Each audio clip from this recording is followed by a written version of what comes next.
Good afternoon, everyone. Well, it's just about afternoon in Washington. Thank you for joining us once again for another in a series of webinars. I do hope that you are enjoying a good day so far. Today's subject matter, today's topic is one that we found to be of great importance and was certainly requested of us. So I want to make sure that we're focusing on subject matters that are both topical and significant to your continued work in your particular area of service provision. But we're delighted to focus today on the subject matter of practical approaches to addressing hoarding in supported housing. I'm assuming some of you may have had the opportunity or experience of either participating in our Buried in Treasure series or workshop, or for those who are entirely new to hoarding as a subject matter, I want to make sure that you have a sense that today's webinar is really intended to provide practical tools and frameworks to help navigate the challenges of hoarding behaviors in supportive housing settings. And this presentation is primarily intended to provide you with key definitions, intervention strategies, case study, we'll review a case study, and some practical tools for practice. So we hope that it certainly meets your expectations and you have some key takeaways from today's engagement. Um, I would certainly like, if you have the opportunity, if you can just give me a sense of how folks are doing. Tell me, how are you doing in your neck of the woods here in Washington, in the state of Washington?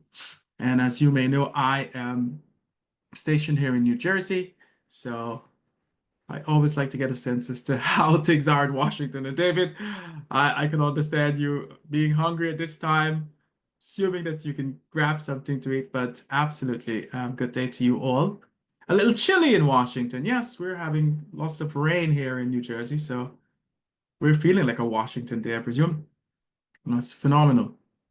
Try to stay warm and dry. Absolutely. So let's get right to it. So, welcome, and today's webinar is hosted by DBHR through the Washington State Healthcare Authority. This is, like I mentioned, an interactive training, and we encourage you to ask questions and participate throughout the session. The slides, as well as a link to the recording of this webinar, will be sent by email after the presentation, to look out for that. Um, a note with artificial intelligence. Please note that the use of automated non-taking bots or similar tools during the Washington Foundational Community Supports events or meetings require prior approval. So please ensure that you pay attention to that. And any questions related to that, certainly relate to us, and we'll try to get it to the appropriate folks in Washington Healthcare Authority. Our basic housekeeping, we certainly, by now you should aware, this is a webinar approach. So your audio and video are going to be muted, and you can use the computer audio, or there's a calling information we can provide to you. We ask that you use the chat and make sure that when you're doing so to share information, to ask questions, you have it indicated to the panelists or all attendees so we can share globally. You can download the chat or information in the chat by going to that three dots that says more, and you simply click into that, and you'll get an opportunity to go to the chat next to the area where you have the face, and you can certainly save the entire chat. We strive to make all our material as able for you to be able to get subtitles and other information as accessible as possible. And if there's any questions, please relay that to us. You can certainly click to get show captions, and that information will be available to you. So certainly want to get right into it with an opportunity to look at what our objectives are for today's session. What do we hope that you will take away, you will achieve from today's webinar? So we want to make sure that you have a good working definition of hoarding and get a sense of its impact on supportive housing. We want to make sure that you're able to understand the psychological and behavioral roots of hoarding. What underlies the hoarding behavior, and what really drives that kind of response to the emotions that are associated with hoarding. I want to help you identify strategies for engagement and harm reduction and give you a good sense of what the harm reduction approach is and the potential benefits of taking that approach. And we want to also ultimately explore collaborative client-centered interventions approaches that will help facilitate and empower people to make the desired changes to unclutter and to get back to the optimum functioning. So we hope that that's tangible enough takeaway that certainly informs today's webinar and ensure that you have a meaningful engagement and something substantial to take away. Any questions there?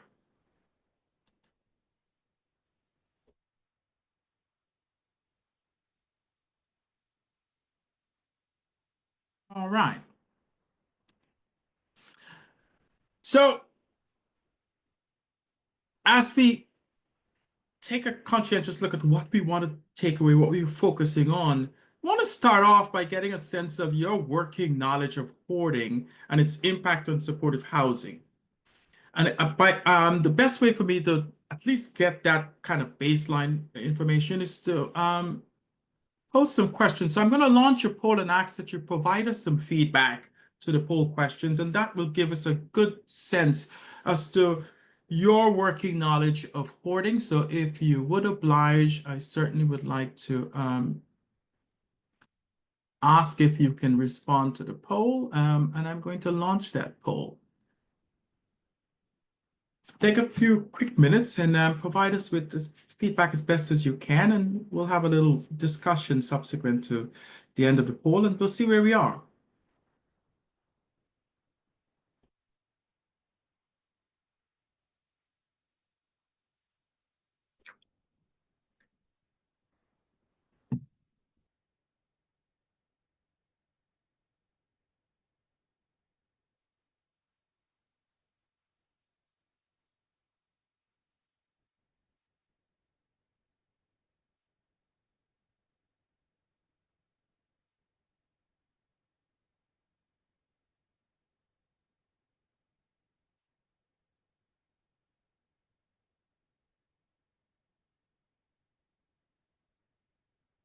And certainly let me know if anyone is having any challenges with accessing the polls.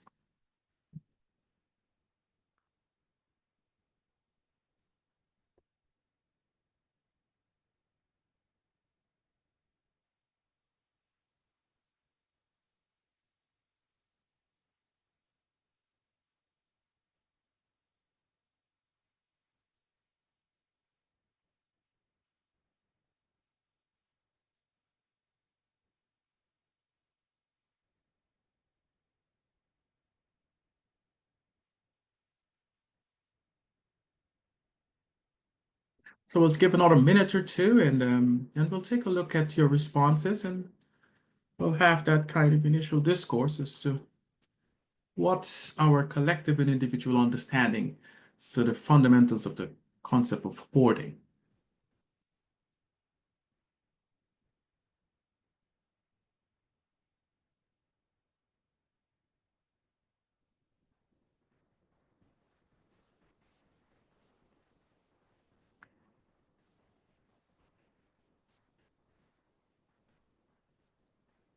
That's quite all right. I saw a number of folks kind of submit the answer in the chat, but if that's your best way of doing that, let's certainly use what's available to you. But if you can, certainly provide responses directly to the poll, and we go from there. So I'll give another 30 seconds or so, and then we'll end the poll and provide the results, and then have a little discourse.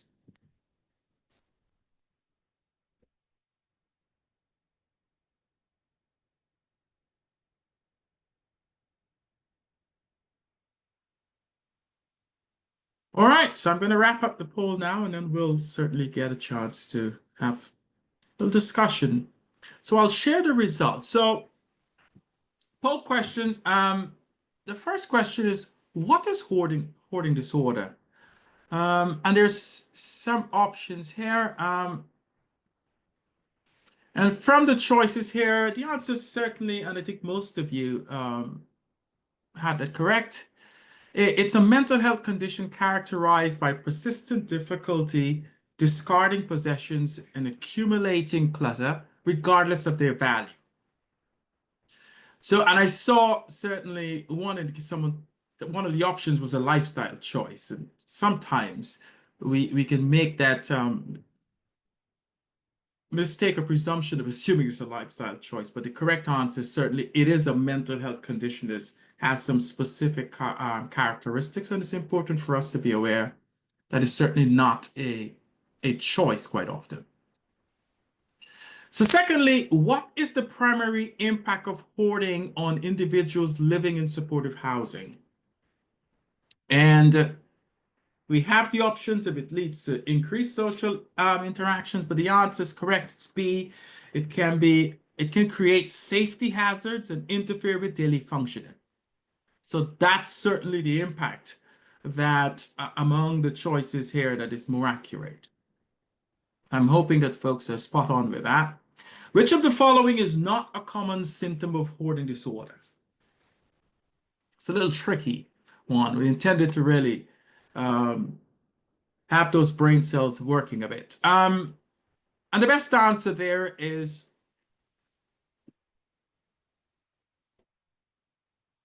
think of it, which of the following is not, and that's important, it's not a common symptom, right?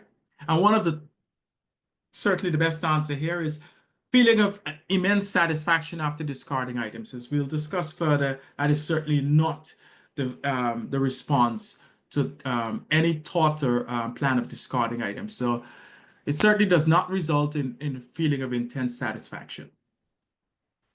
So the next question is, which of the following is a common reason for struggling with clutter or hoarding? And certainly it's all of the above. It's a fear of being judged by others, a desire of control or security, a lack of support or resources. They all are common reasons why people struggle with hoarding. And finally, what is the best approach to supporting individuals with hoarding in supportive housing? And we want to make sure that we take that kind of best practice approach, which is to provide individuals with knowledge, skills, and resources to declutter and optimize functioning. So I hope that kind of early tease kind of get things moving, and it appears as though most of you have a good working knowledge of hoarding, so we're in a good place. Any questions there? Anything was startling or anything that was surprise to you in that kind of quick discourse? And someone asked, is Section 8 considered supportive housing?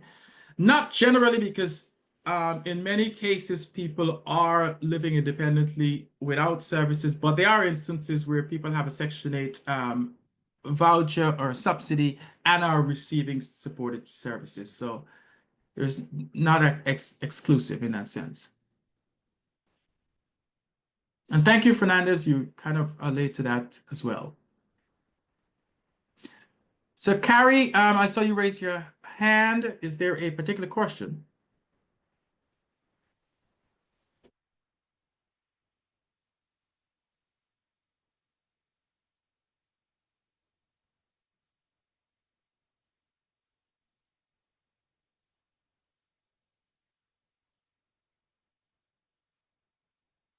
I've seen some questions coming in. Do people report not wanting to clean out their home because then everyone will see that they are a hoarder? That fear of being judged is certainly something that can impact people's willingness to access help. So the answer is it could be yes.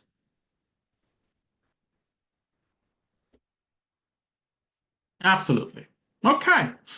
So keep the questions coming, and I will certainly do our very best to get you an immediate response as best as we can. So those are the objectives for today. So what exactly is hoarding? And to no surprise, there's lots of different variations in terms of what people perceive hoarding to be. But in general, hoarding is defined as a pattern of persistent difficulties with discarding personal possessions, even those with no apparent value, because of a strong desire to save and a distress or indecision about what to discard. So it has a lot to do with that personal emotional frame and connection with their possessions. Difficulty discarding is often, but not always, accompanied by excessive acquiring or unneeded objects. So there's lots of variables, both emotional and behavioral, that really lends itself to someone being somehow being categorized as presenting with a hoarding challenge or a cluttering issue. So that's important to note that we speak both of an emotional connection with possessions as well as behaviors that really create distress and functional challenges as it relates to excessive acquiring or collection of possessions. And it often, the functional element of it or the functional impediment um, is oftentimes related to those living spaces that are compromised by the excessive collection of items and the person's distress associated with potentially even thinking of discarding those items. So when we speak of hoarding, we speak to both the behavior, the emotional or sentimental connection to those items, and the distress or functional impairment associated with either discarding those items or making changes to the environment. But to really give a good description or explanation of it, I'm going to resort to the expert who really give a good, clear definition of it, and I hope this helps. I have to keep everything tidy. I must have OCD, right? Not necessarily.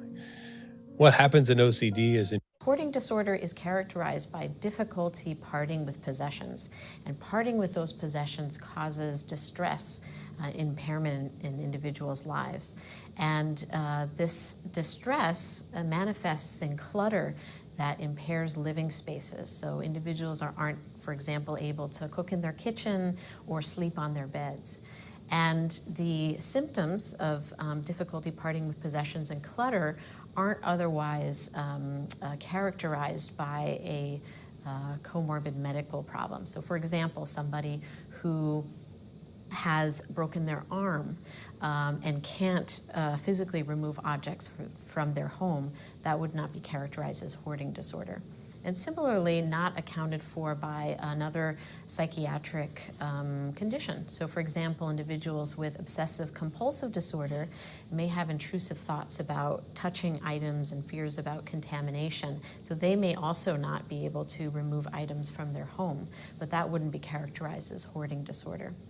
Now, hoarding disorder has a prevalence of 2 to 6% in the population, and it's quite impairing for individuals. They have difficulty with, can have impairments in social relationships and work functioning, and that's where it really crosses the line between having an interest and passion for objects and crossing the line into a hoarding disorder.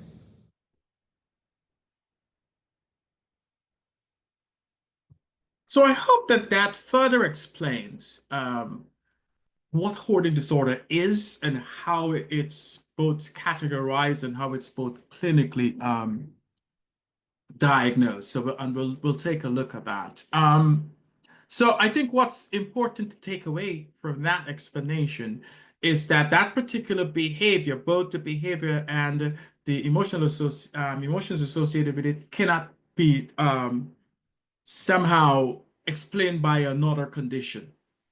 And it leads to significant distress and impairment in functioning. And that's the important caveat that needs to be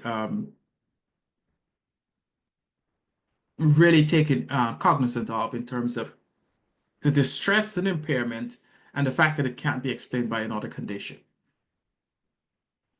And I've seen a number of instances where folks are talking about specific cases. I have a couple of clients right now who have been informally labeled as hoarders by previous case managers, and I'm not sure they fit that label actually or not, and what do I need to do about it? Essentially, and we'll talk some more about that because we've had a number of instances where people are either, from self-diagnosing to people throwing out diagnosis without a concerted way of approaching it.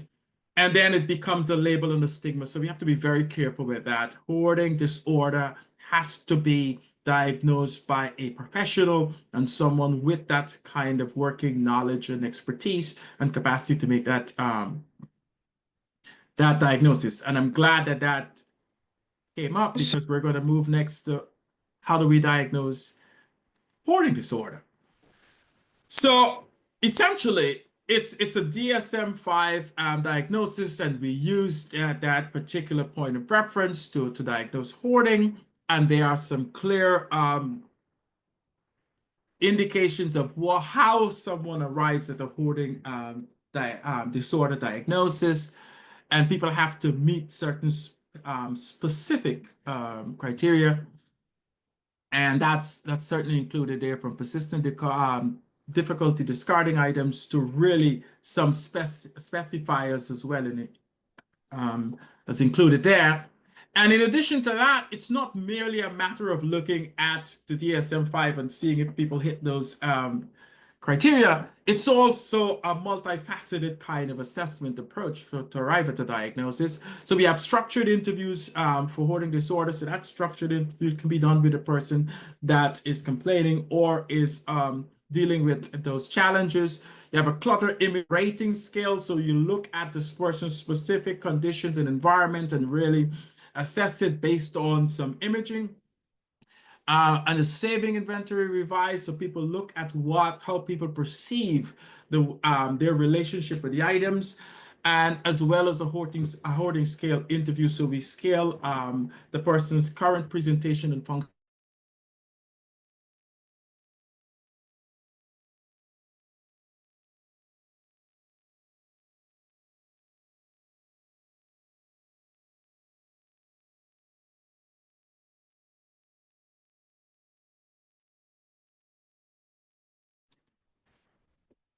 Hope that helps in terms of how we arrive at a working diagnosis.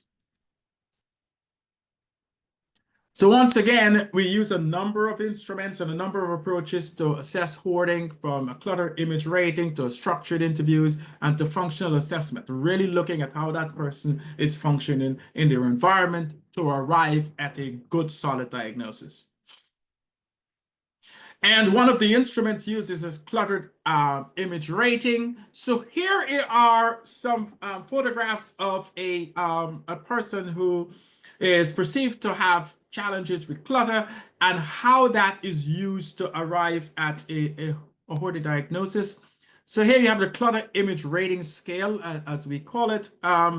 It is a tool that helps standardize definitions of clutter by showing a series of images depicting rooms in various stages of clutter.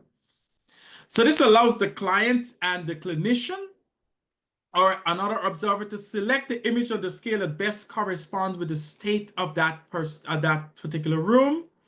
And the cluttered image rating scale contains 3 sets of 9 photos to clarify the level of clutter in the kitchen, living room, and the bedroom or other living spaces. And essentially what occurs is that those photos are taken and we rate them on other areas in the house. And generally rooms that rate at, as the picture would stay at number 4, if you see what number 4 looks like, then generally we perceive that there's a probable hoarding problem, and that potentially can help us arrive at the diagnosis for hoarding. So we look at we look at the kitchen, the bedroom, the living room, and basically look at the photos of that environment. And if it's close or aligned or looks very similar to a level of 4 or beyond, we consider that person to potentially have a hoarding problem. And that can lend itself to creating a more working diagnosis.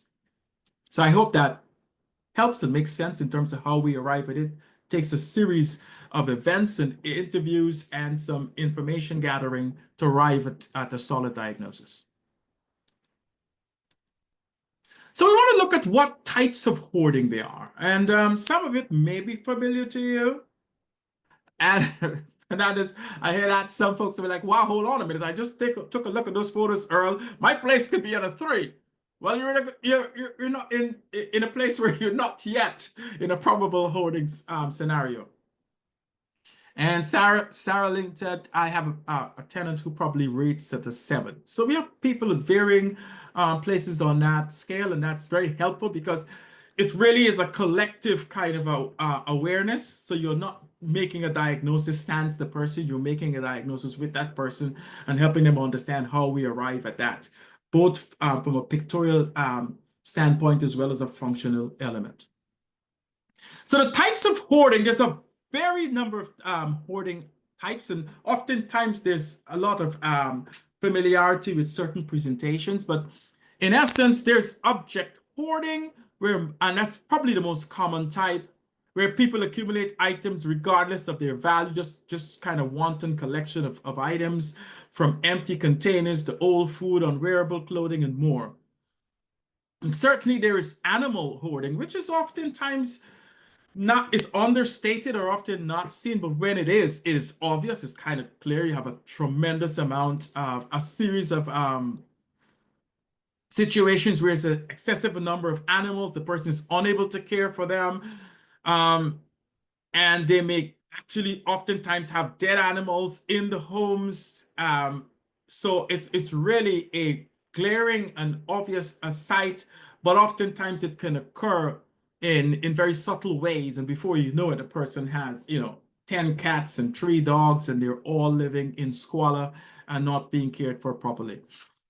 It's compulsive shopping, where someone, basically is unable to control the urge and the triggers that leads to a lot of acquiring. And oftentimes it can lead to financial and other social problems associated with that person wantonly spending to acquire. Food hoarding, sentimental hoarding, where people collect a lot of stuff that they associate some kind of connection with, and oftentimes such as letters and cards and photographs that get to the point where it becomes so substantial they're unable to manage it or even have a sense as to what they have and whether they can use it. Digital hoarding is relatively a new kind of designation, but oftentimes we find folks who struggle with that. It's a type of hoarding where people accumulate and store digital data that serves no purpose. It's just a collection of a lot of information with the presumption that at some point I'm going to use it, but it becomes substantial in that people are buying or purchasing substantial amount of digital space to hold on to items that they can't really attest to having utility in the moment or really being able to make the most of it. Spending a lot of money on digital space that doesn't have immediate utility.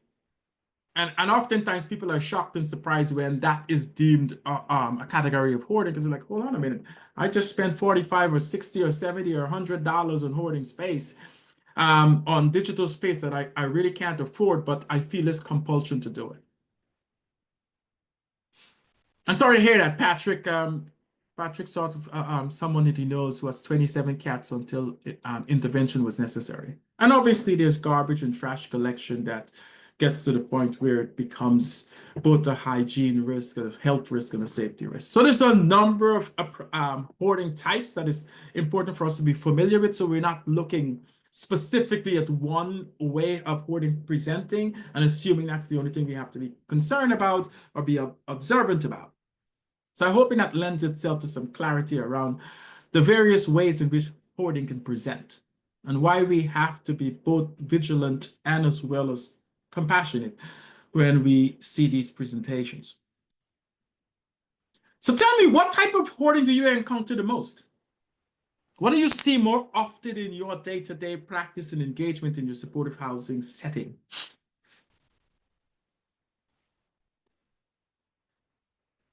Miranda says object hoarding, and that's very common. Most times it is a collection of items of that sort. Food hoarding, object hoarding, fair enough.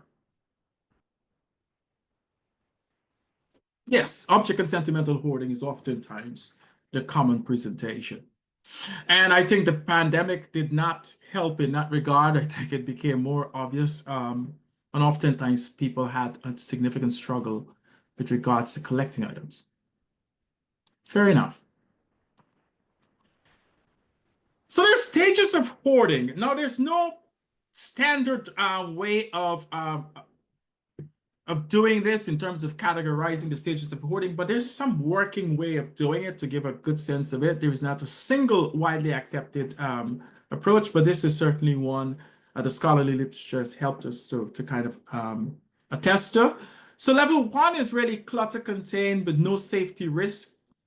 Level two is really the increase in clutter and minor safety risk. In this instance, you may have someone who may have a few things in the hallway that may impede exit and egress, and it really doesn't have a utility in the moment that the person can say, well, this, I use this particular item frequently or often, but it's just stored there and serves in that purpose. And there's level three where the clutter is affecting functionality and safety, bedrooms, kitchen, other areas that um, are normally designed for activity and utilization is not being utilized in the way intended, but is really serving as a place to collect these items.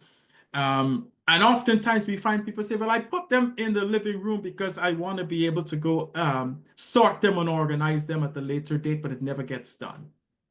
And Felicia speaks about bike parts, right? Yeah, cycle parts and other areas where you have four cycles, two with wheels on, one without a handle. It just does not present in a way that is going to be utilized anytime soon because it's either not fixed or not in its working state. Canvas painting that they created themselves, it may not be unfinished. It may be, a lot of brushes and stuff that is just not utilized in the way. We always say that concept of if it's been there for a year, you haven't used it, then it's clutter. Level 4, level 5 is severe clutter, significant safety risks. So we get from vermins to issues around the integrity of the home in terms of safety and possible code violations and so forth. So this is kind of, like I said, a working stages of hoarding that we use oftentimes to lend itself to a discourse or a concept as to where that person may be in relation to really a significantly impeding circumstance in their daily functioning. So what stage of hoarding do you encounter the most? If you take a look at this particular staging element, what do you think or what do you see presenting the most in your day-to-day engagement with your consumers? Level 3 to 5, okay. So that speaks to presentations that are challenging and really impeding in the daily functioning. So that's significant for us to know in that you're working with people who have a major challenge here and could impede access to services and ongoing engagement and health and safety risk concerns.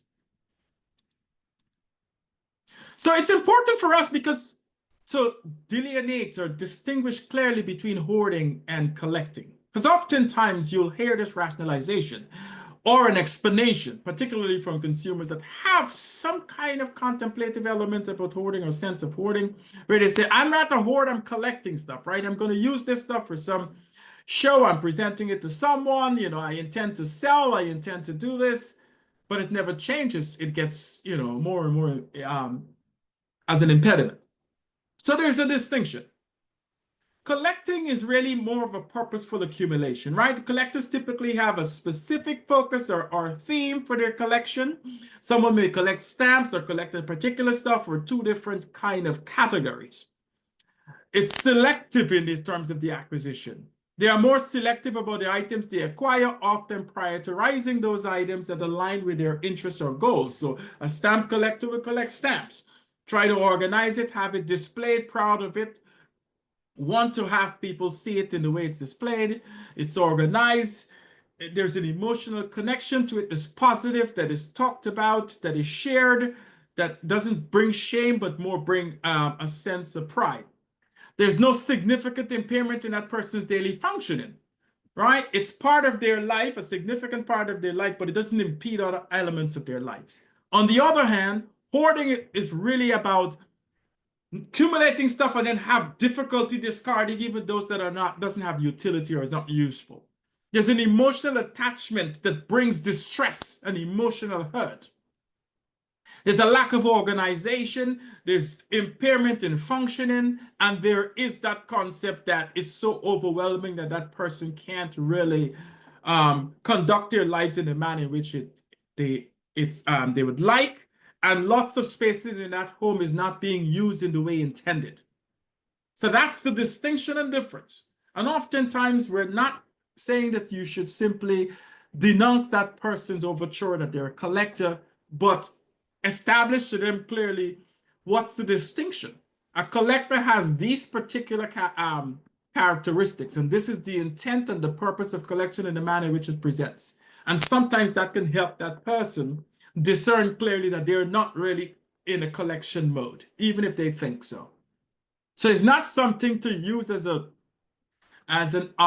tool to discount that person's perception, but to help lend them some clarity to it. And that's an interesting perspective, Grayson. We live in a culture that encourages us to buy things. And that's absolutely, there's a cultural element that contribute to hoarding, right? There is that, we live in a culture of consumerism and collecting stuff.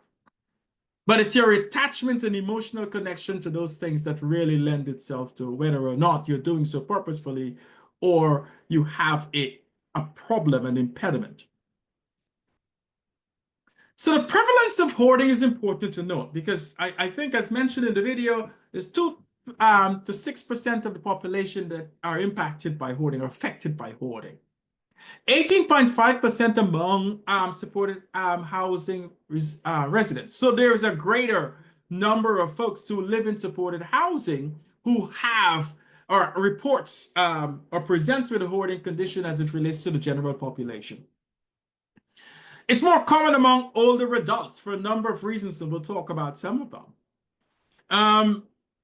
Just about 23% who seek help for eviction intervention oftentimes meet a hoarding criteria. So sometimes we find out when people are coming for support and assistance to prevent eviction, then we find out that there is a hoarding concern there. Unfortunately, 90% recidivism rate is related to hoarding when attempts to intervene are done without mental health treatment.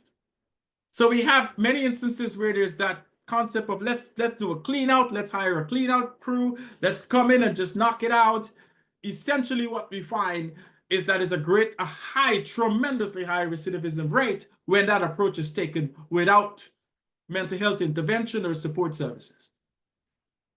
As we know, hoarding is linked to trauma, anxiety, depression, and other social isolation. It may be a result or it may be oftentimes a causation. And what we know as well is that treatment ambivalence is the norm, not the exception. So it is a challenging and difficult condition to address and mitigate, but it's so substantial in our population that it requires intervention. Very skilled, well thought out intervention. The likelihood of simply shaming or coercing someone into changing their hoarding behavior has not lent itself to great success.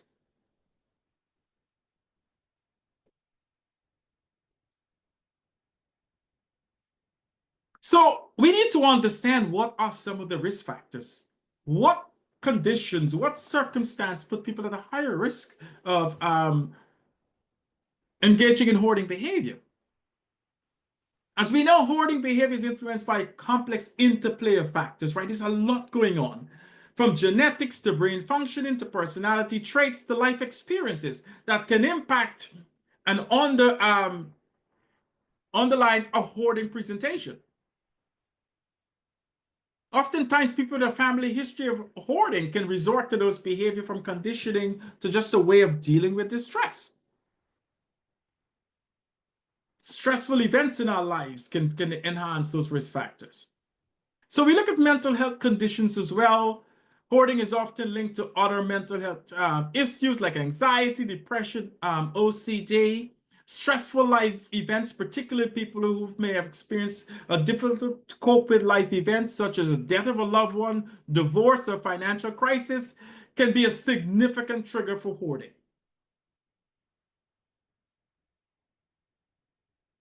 A history of homelessness or housing instability, individuals that kind of history may be at higher risk for hoarding by simply trying to hold on to items that define them, that may be historic in their lives, and before you know it, it's out of control. What's important to note is there are specific conditions that also can mirror or sometimes lend itself to hoarding. And Prader-Willi syndrome is one of those. It's often associated with hoarding behavior, where the individual may compulsively collect and store items, particularly food, due to their intense and persistent hunger, which is oftentimes a core symptoms of that syndrome. So it's important to recognize that as well. It's probably one of the most prevalent one that is there, that is really outside of the normal presentation of risk factors. But there's a number of risk factors, and I'm assuming a lot of you may be familiar with some of them that's related to hoarding. So it's important for us to have a good understanding as to the psychological roots of hoarding, right? What are the underlying psychological and emotional component of this hoarding disorder? It's complex and multifaceted, and often involve a combination of cognitive, emotional, and behavioral factors. So we think of that kind of sentimental attachment to an item, which is often the presentation, right? People who hoard tend to report that there's a sentimental connection to their possessions, right? They view them as an integral part of their identity, often associated with positive memories or people. I'm holding on to this particular doll because I was given it when I was 13 years old, and my grandmother was the person who gave it to me, and she died, and I was sad when she died. And this is holding on to this reminds me of her, gives me a way of connecting with her, and before you know it, it becomes an overwhelming emotional, sentimental attachment that really doesn't have a functional benefit to that person in the moment, but it's just something that they hold on to. There's a feeling of safety that oftentimes comes with holding on to possessions. They feel comforted when surrounded by their possessions because there's a concept that if I get rid of it, I'm going to lose every connection that that item had in my life. Oftentimes seek control by engaging in hoarding behavior. Oftentimes collecting items wantonly or excessively can be a way for an individual to exert control over their possessions and the environment, right? Because if there's a significant sense of a lack of control in other areas of your life, sometimes holding on to those items and those possessions can be the only way to exert some kind of control in your life. And before you know it, the more you feel a sense of lack of control in other areas, the greater you feel the need to gather possessions to increase that feeling or that perception of control. So sometimes it can be a double-edged sword. Absolutely, Ian. A fear of not being in control or perceived as the only form of control by having those possessions and compulsively collecting them. And sometimes it's a way it's a way of addressing things using that kind of emotional avoidance. It may be a way to avoid or cope with difficult emotions or painful experiences. Just holding on to it. Classic example, a person who may be just had an emotional breakup or a relational breakup and then begins to hold on to every single item that they can put their hands on that's related to a positive relationship that they may have had in a way of coping with the one that was just hurtful and distressful. And before you know it, the person have a collection of photograph and every item that was given to them by any friend or any person that they had a positive relationship with, to the point where it becomes excessive. And Stephen relates to had a little growing up, so now we can't get enough. Yes, there's just that feeling of I have to use these tangible ways of reminding myself that I'm lovable, I am valued, and I'm important. And before you know it, it becomes overwhelming. So it's oftentimes paved with good intentions, but it just becomes overwhelming and excessive, and people lose sight of the utility and the purpose of it. So there's other contributing factors, trauma and stress, family history, and I think someone alluded to that earlier, the cultural influence. I give a classic example, and I think of it in that sense. I know a lot of folks like myself who are immigrants who came to this country and oftentimes came from very poor, deprived environments or circumstance, came to America, heard of this great concept of the American dream. You can get things, you can buy things, you may be able to change your life circumstance and be able to collect things and possess things. And before you know it, it's out of control. But every time you buy something and possess something, it's a reminder or reinforcement that you have. And it's farther away you feel from that time when you didn't have. And before you know it, it gets out of control because you start feeling more and more a need to reinforce and to remind and to reassert that sense that you are able to possess things, right? You're not deprived, you're not at that risk factor, but before you know it, it gets out of control. So we've got a number of folks who came from, very deprived circumstance, now able to acquire, and it gets out of control. Absolutely, Damien. People can look at objects like achievements, right? The guy who has 15, 16 cars in his driveway that he's going to fix because one of them was his dream car when he was a child and he lived in a circumstance where he never thought he'd be able to buy it. Now he can, but he buys 4 old ones to put them all together to make one functional one, and he never gets to it. Classic example. So there's lots of theories of hoarding, and some are very common. The psychological ownership theory, which is the feeling that it is mine. I possess it. I have the power. I have that sentimentality to the items that I have, and the possession is viewed as part of that person's identity. There's a constructivist approach, which is the temporary custodians of the items, right? Oftentimes that's related to people who have that sentimental attachment to item. Every single thing that my grandmother and my great-grandmother have that I got passed down through generations, I have to hold on to because I am the purveyor. I am the person who holds, I'm the anthropologist of the entire generation and family. I have to hold on to these things. They have meaning. I'm responsible for having this kind of connection with these things and hold on to them. I'll pass them on to some grandkids or some great-grandkids down the road, and before you know it, it gets to the point where I have to have additional room and space. In some instances, people have storage space to collect things. Holding on to memory of loved ones, relief of anxiety, of deprivation. Then there's the attachment theory, right? Replacement of the human relations with objects. You have a tremendous amount of loss, and before you know it, people start holding on to items and objects and having those kinds of connections and relationship with those items to replace those with human relationships that they may have lost or have trouble maintaining. And I'm glad to hear that, Jennifer. You never thought of it that way. But yes, we want you to have a really good psychological understanding as to the underpinnings of this behavior. So you're not associating it merely with the behavior. Lots of underpinnings. So I'm hoping that there's a better understanding as to why and how and what's the causation, what's the underlying emotional stuff associated with hoarding and not just this behavioral component. Because it gives us a more sense of sometimes it's not simply a choice on the part of the person, but it's a really difficult emotional construct that they have to unravel. So what's the impact of hoarding on supported housing? And I'm sure many of these may be very familiar to you. Hoarding can have significant impact on supportive housing by creating unsafe living conditions, potentially leading to eviction due to property damage, fire hazards, unsanitary environments, and disruption to other residents. So it has a tremendous, diverse, very impactful relation to people living in supportive housing. Oftentimes, it can lead to exacerbation of mental health challenges. Hoarding behavior exacerbates, compound already underlying depressive or anxiety is concerns and conditions.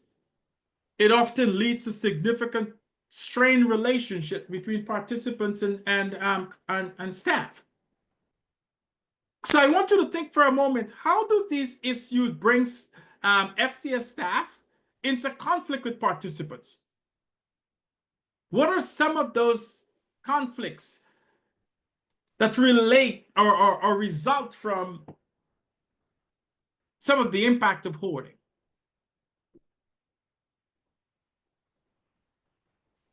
And I know oftentimes we hear, the most common one is failed inspections, eviction risk concerns, people dropping out of service because of shame or distress associated with their living conditions. People feeling like they're judged, individuals feeling like they're judged or feel like they're going to be treated differently, and therefore they avoid engagement. People's conditions become more symptomatic as a consequence of having difficulty managing their living environment. And Miranda speaks to the avoidant behavior with staff because when hoarding is trying to be addressed. I don't want you to talk about it. I don't want you to come to my apartment or home and judge me and tell me how things are. If I could manage it, I would. So why do you have to consistently remind me? It's stigmatizing, it's shameful.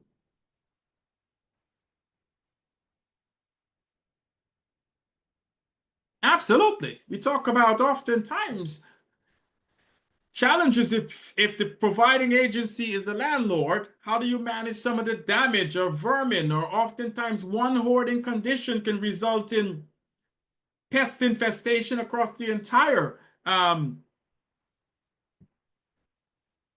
living circumstance, living situation, or whether it's apartment adjoining apartments.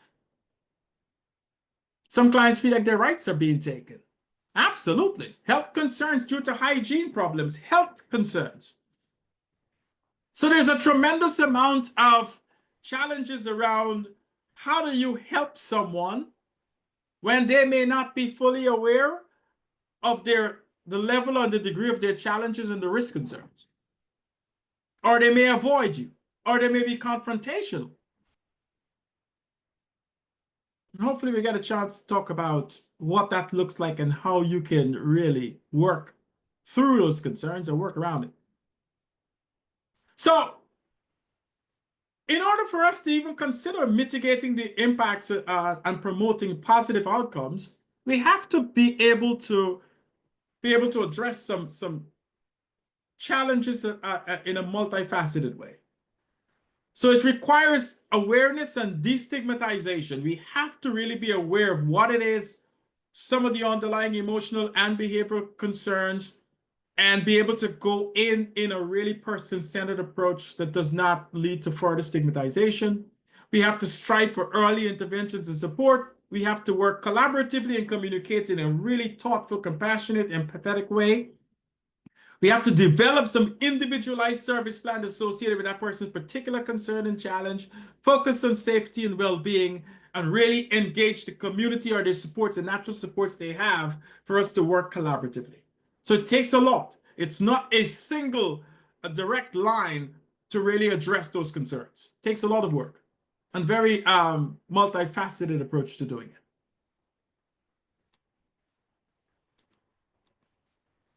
So it starts with engagement. How do we engage someone who either reports or by observation has major clutter issue or hoarding issue or been diagnosed with hoarding based on what is presenting in their lives, from the distress to the functional challenges?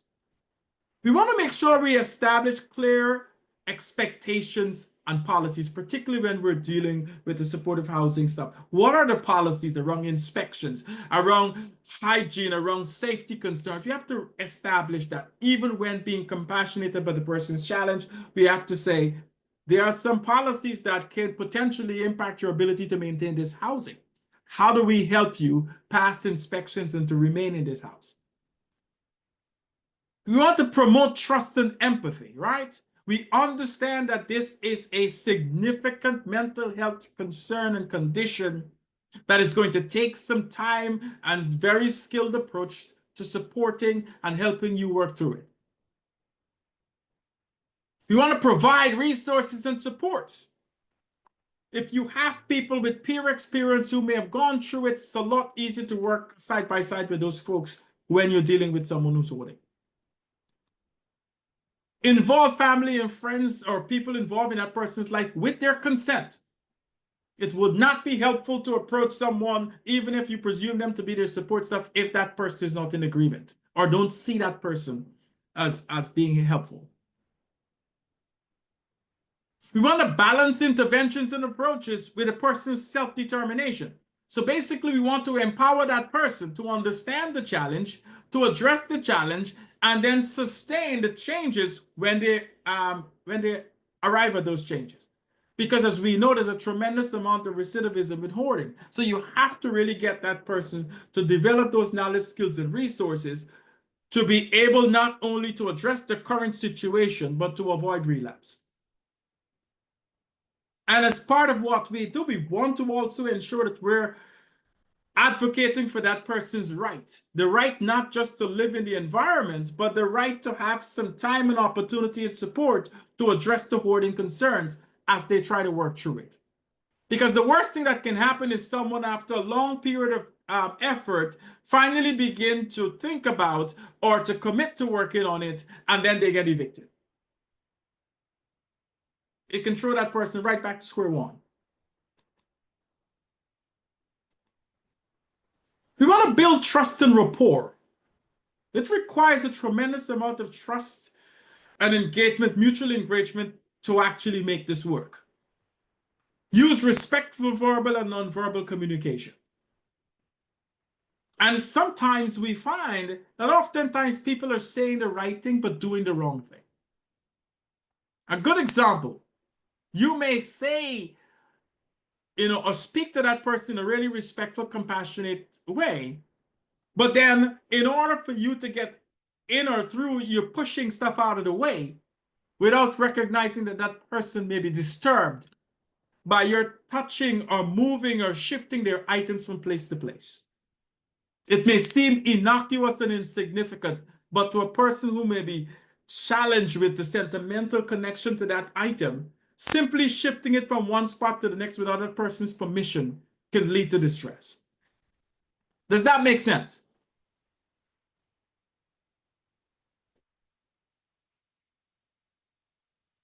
And that often happens. I'm glad that it did, because sometimes we can have the right mentality, the right intentions, but sometimes our nonverbal behavior lends itself to a total opposite perception.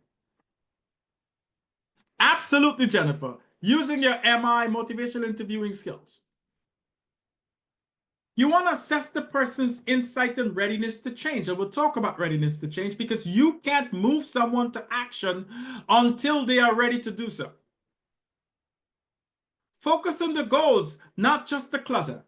If the person's goal and you and them arrive at that idea that they want to be able to resume the social interaction by being able to use their living room in the manner in which it was intended and which they preferred in the past, it's a little easier to establish a goal of using the living room to entertain friends than to simply say the living room needs to be free of clutter. Even though it's the same thing conceptually, the manner in which people are pursuing it and what the goal is speaks loudly to their motivation.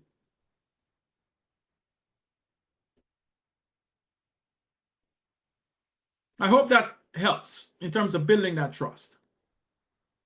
It's about aiming for functional optimism, for optimizing functioning as well, as opposed to simply looking at We want you to stop doing this. Instead of stop doing this, it's about arriving at the goal to enjoy doing this, if that makes sense. It's about helping that person see how hoarding is impacting their daily functioning and how they want to live their life autonomously and with an opportunity to enjoy their life, as opposed to simply saying, we need you to change this bad behavior to good behavior.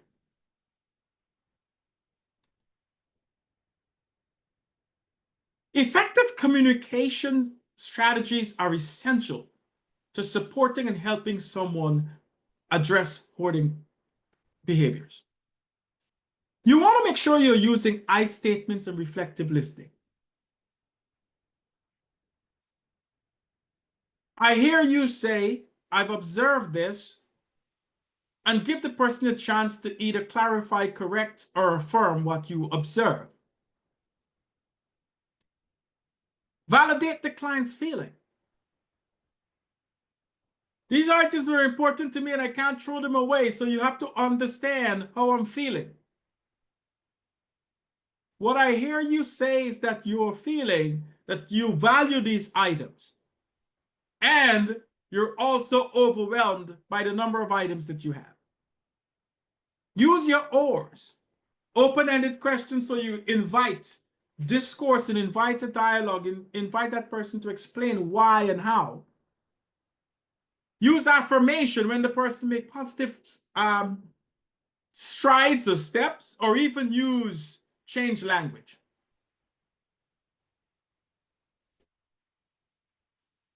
Focus on impact. How does this particular behavior accumulation impact your ability to stay in this house or to live in a certain way? Focus on the client's needs and safety. Avoid criticism or forcing immediate change. Very critical. The person is only going to change when they are ready to do so.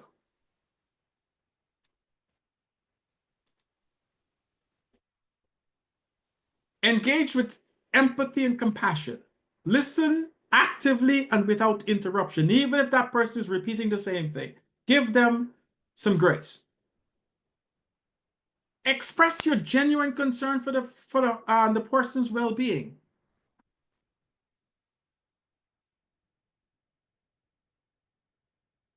Offer support instead of criticism.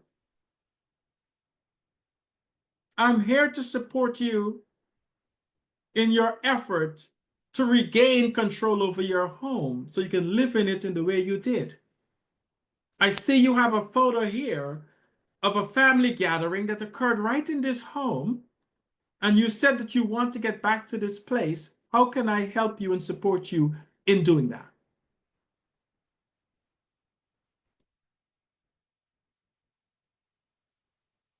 So there's lots of challenges when you're trying to help and support someone who's hoarding. Oftentimes there's a lack of insight or denial about the circumstances, right? I'm not hoarder. These are not a lot of stuff. Why are you judging my collection? There's lots of ways that is presented.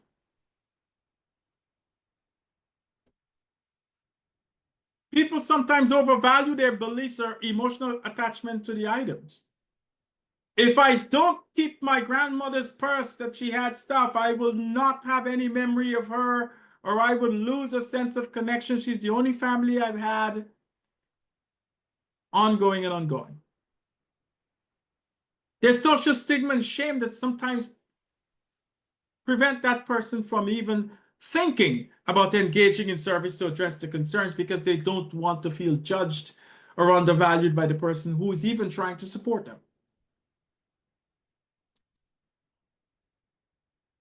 So we have a great deal of varied roles that ultimately can support someone and help them in addressing their hoarding conditions. And we want to build trust and rapport and education. We want to make sure we are aware of the challenges. We want to make sure we can help that person develop an individualized plan. We want to do safety checks and risk mitigation with that person. And we want to, as best as we can, help that person access natural supports to help them manage their conditions. Because at some point we have to understand clearly we're going to have to exit right, and that person is going to have to sustain and try to avoid relapse. So it takes more than simply helping that person manage it in the moment. It's how do they sustain those behaviors to prevent clutter, future cluttering. We want to be able to take a trauma-informed perspective. We want to emphasize safety, trustworthiness, collaboration, and personal choice, even if it's challenging. If that person wants to work 15 minutes, 3 days a week on decluttering, we start there. We don't automatically say to that person, well, you're never going to get, beyond this mountain if you just do 30 minutes at a time. We want to start where that person is and help kind of build some momentum. We want to recognize that changes are gradual and challenging because we're dealing with both a behavior and sometimes a very solid foundation of emotional attachment and sentimentality that takes a long time to kind of unravel. We want to recognize, as we did earlier, that hoarding sometimes serves as a coping mechanism for that person. So unless we can help that person replace that with a meaningful, useful coping mechanism, that may be their default. We want to make sure we're tailoring interventions to the individual's needs and pace at which they are willing to work. We want to make sure that when we look at things from the stages of change, we are not trying to push the person into action when they're simply in preparation mode.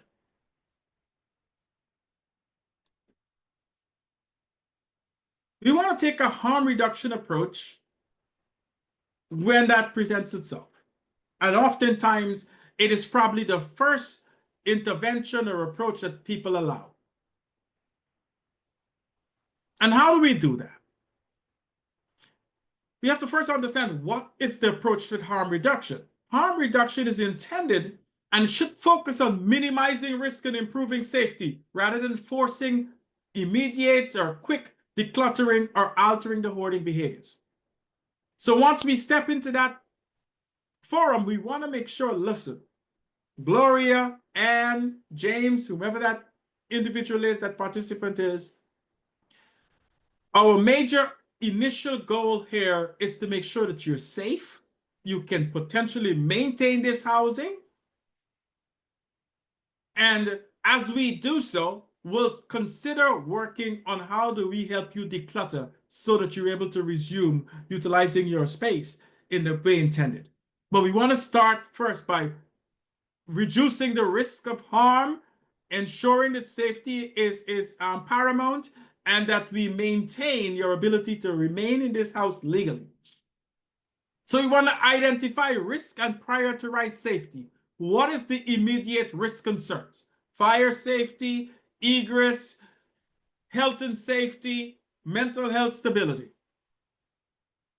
We want to develop a harm reduction plan that focuses on incremental change. Your priorities to ensure your kitchen, your living room, and your bedroom have an egress and have a way for you to be able to sleep, live, exist, cook, and so forth, primarily.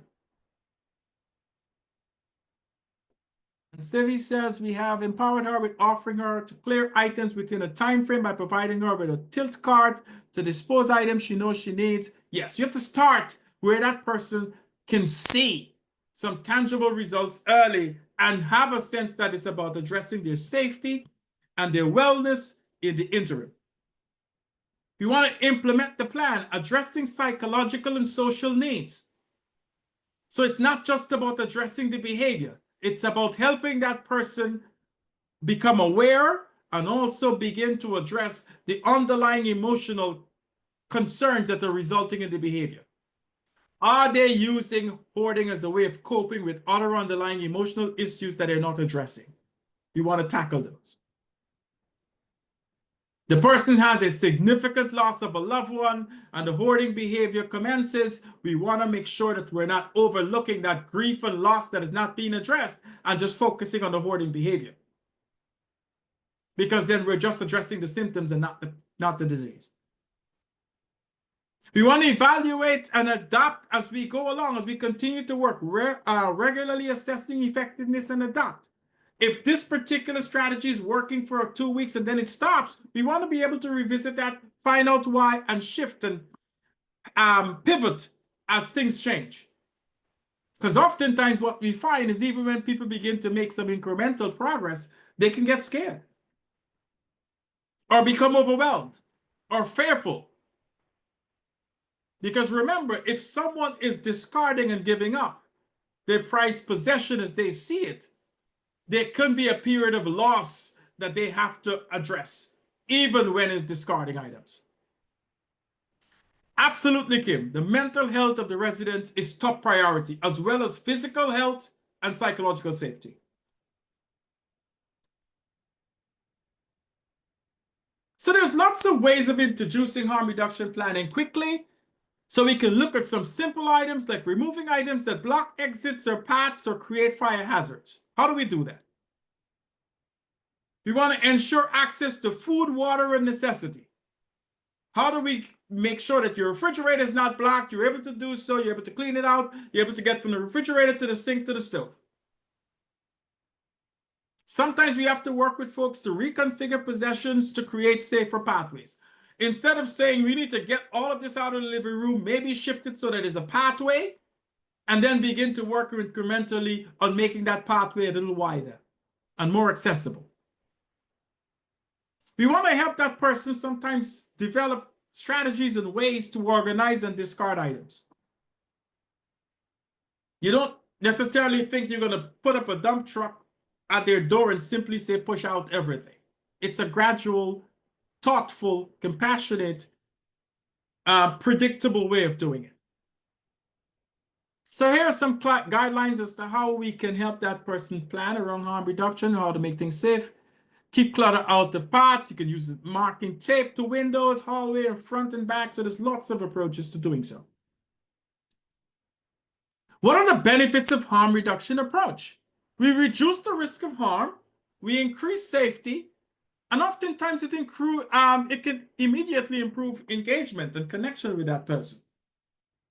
The person feels less at risk of losing their home, or less at risk of the fire, less at risk of a fall risk. It's a good place to start and build some momentum. So we can actually engage in future or long-term or sustained interventions. And it can reduce the sense of stigma.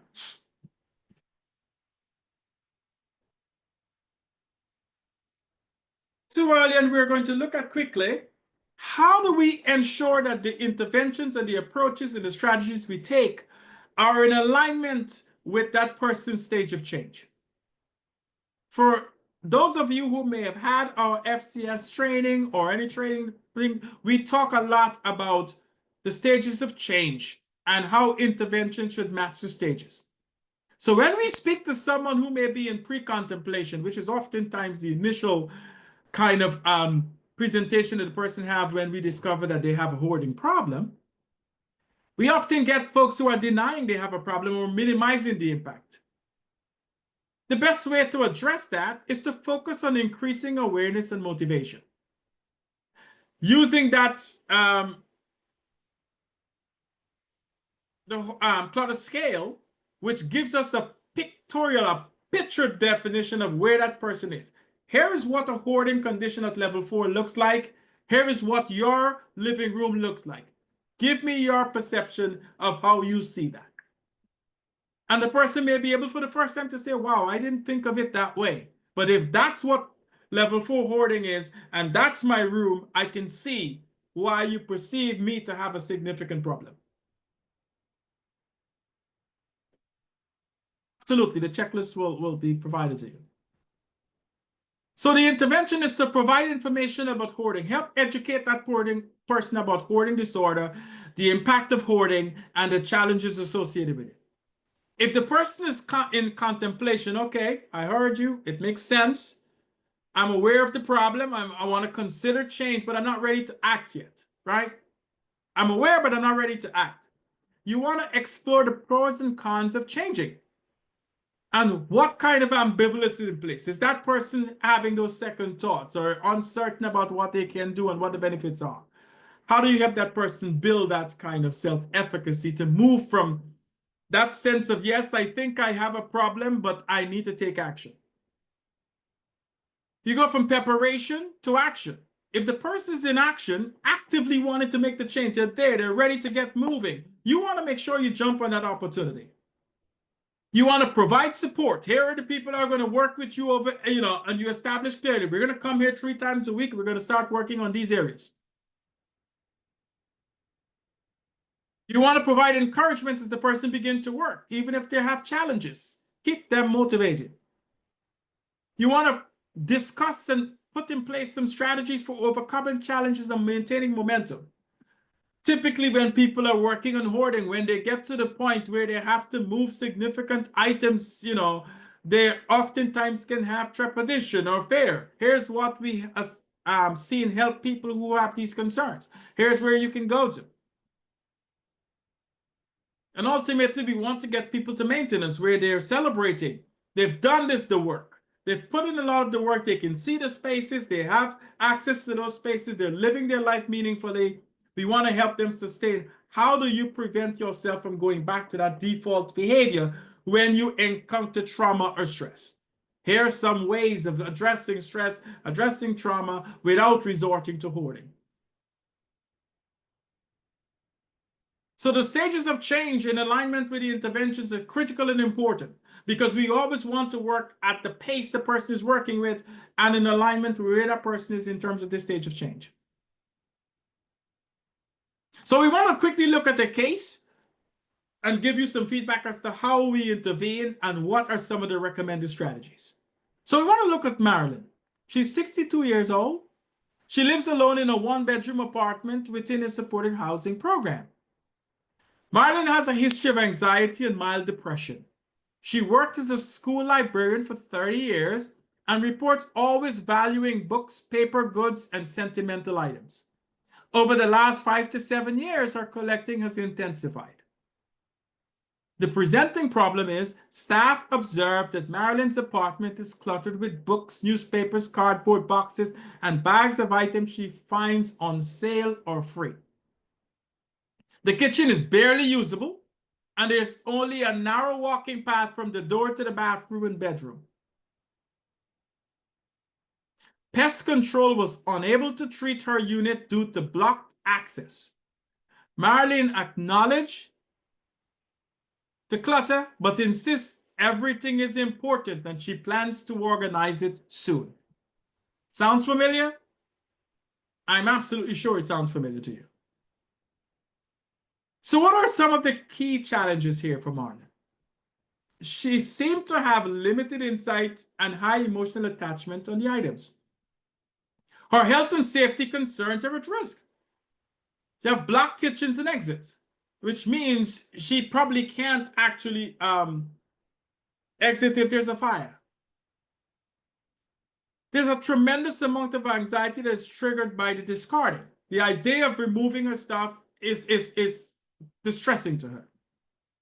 She's resistant to outside help due to fear of judgment. She doesn't want to be judged based on what people see her apartment as being. So what are some of the strategies we can use to help Marilyn? Let's look at them. So we can take a harm reduction approach. Rather than insisting on cleanouts, staff will collaborate with Marlene to identify high-risk areas.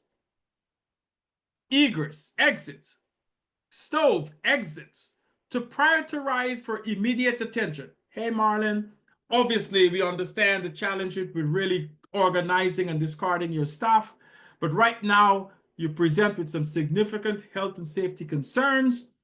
You have to be able to get out of fire. If there's a fire, you have to be able to evacuate. You talk about wanting to make sure that you can eat healthy, get to your stove. You want to be able to get your rest. You want to be able to access your bedroom and be able to do so. Let's look at some of those priority items to reduce the harm. We don't want to focus on how do we get your house spick and span. We want to get it to a place where you're safe.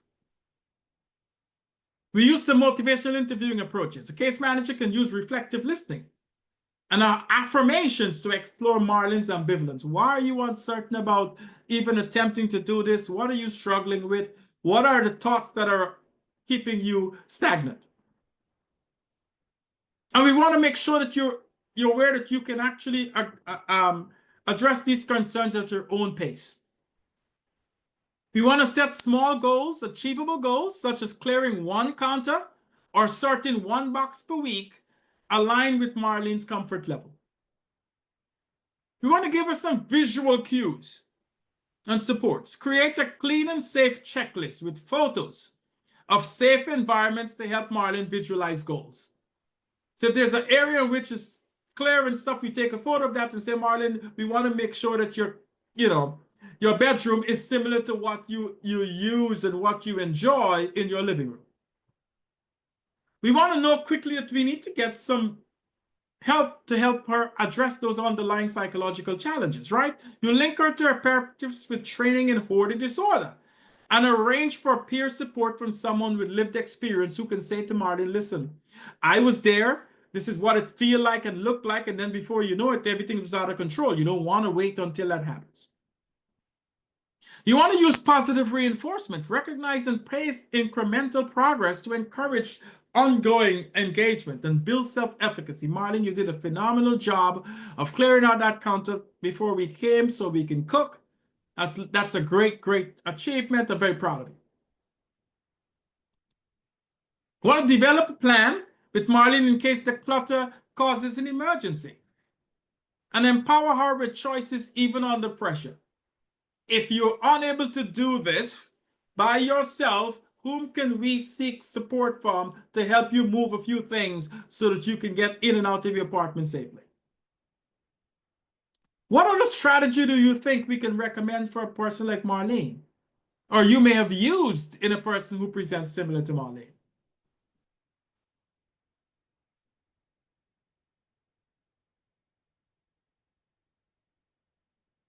Absolutely. The slides and the recording will be available to you subsequent to the training. So Marlene may be able to benefit as well from some particular coping mechanism, right? Fantastic, Cecilia. Let's start small and work our way up. I love that. It's a great way of putting it. And Kim speaks to something very specific. I would meet the client outside of the environment. And sometimes that's important. If the person is not comfortable with you coming into their home immediately, you may want to meet with them and have them give you kind of a description or even ask them to take a photo of it and bring it to you and you'll be able to start the discourse there. So that's a good example. I want to move beyond that.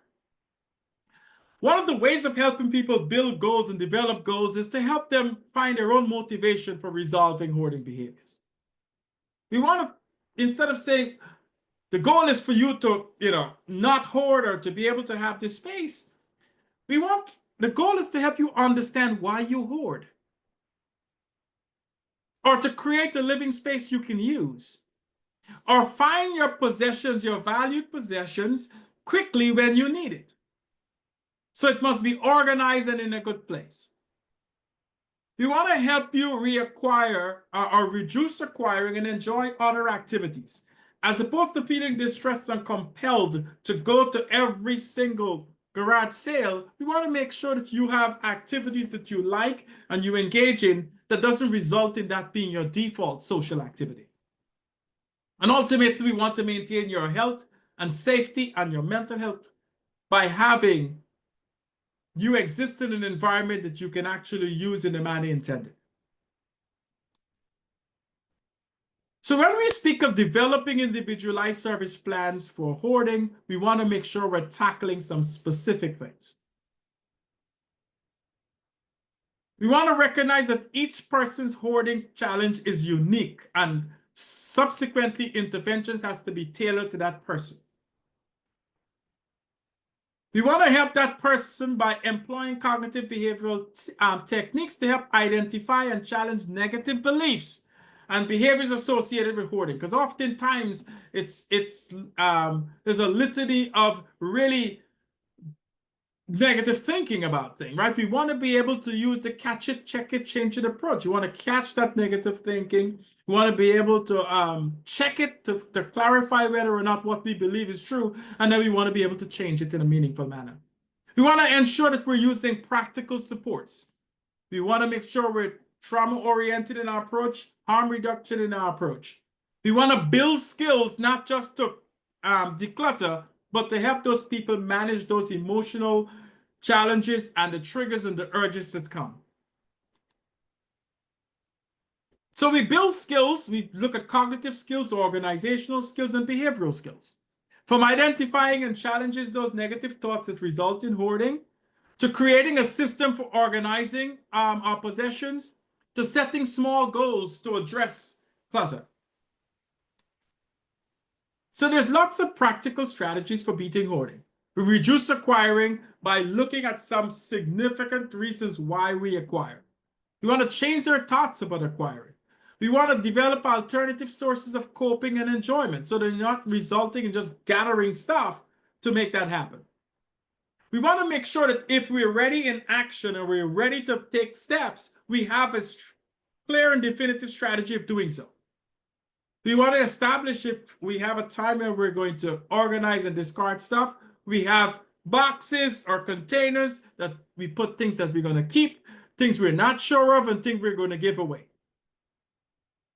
We want to limit the amount of categories so we're not overthinking about how we organize our space. We want to sort and organize for a targeted time each week, and we want to build in rewards when we've done the work.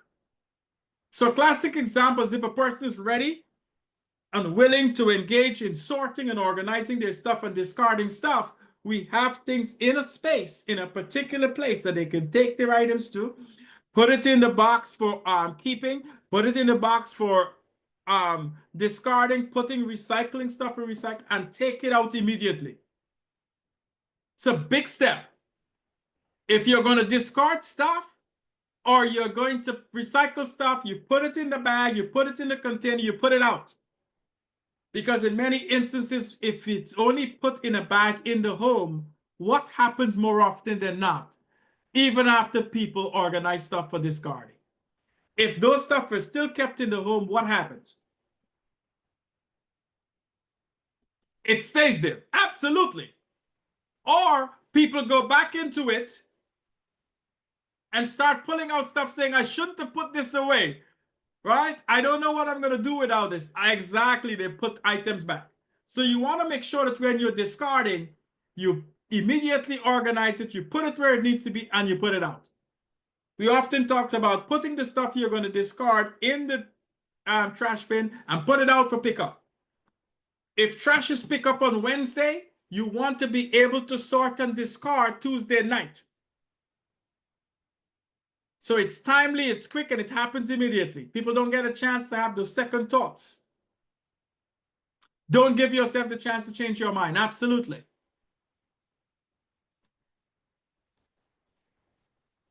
So we can look at some tips for housing inspection to make sure that people have safety in that regard.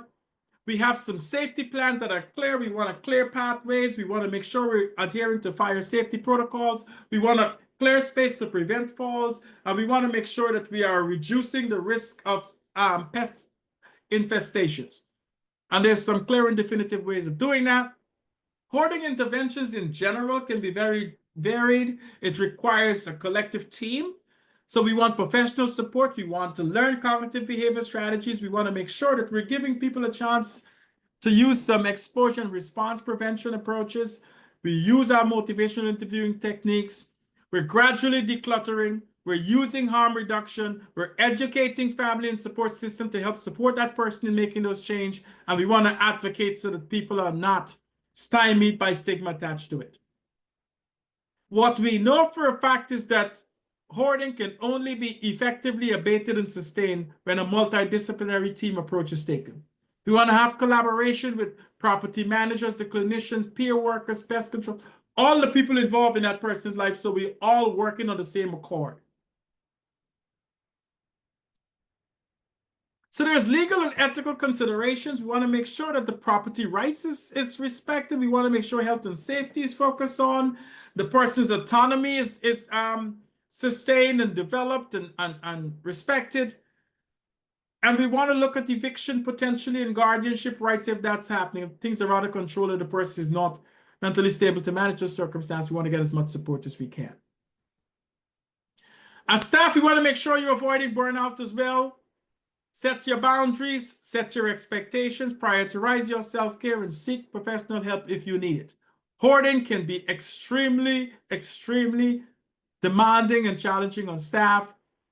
So we want to make sure you're taking care of yourself while you're supporting people. So I know we are just a minute outside of our time. I certainly open the floor for questions. And I would ask as well, while you're considering those questions, that you take a moment and complete the evaluation to inform our future trainings. Absolutely, Cecilia, thank you. And someone asked if there's any tips on helping a client. Make sure I have that question.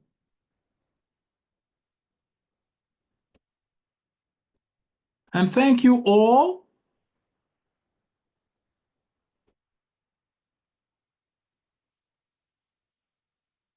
And remember, the slides and the recording will be available to you. So please know that that will be it. I want to thank you. We appreciate your time and attention and participation. Today's webinar was hosted by DBHR through the Washington Healthcare Authority. We'd like to remind you that the slides and a link to the recording of this session with a wealth of other resources will be available in the follow-up email. Don't forget to check out Foundational Community Supports newsletter on all things FCS and upcoming training events. And if you'd like to become an FCS provider, the information and contact information is available to you. And here are some resources that can further inform you as to approaches and strategies for hoarding, from buried in treasures to treatment for hoarding disorders, and hoarding disorders, a comprehensive clinical guide. As always, we have resources available to you as well that should come in a PDF. But I want to thank you sincerely. It's been, as usual, a phenomenal experience training with folks in Washington. And I hope that you had some substantial takeaway from today's training and that you can continue to do the great work you're doing. Thank you so much. Have a great rest of the day.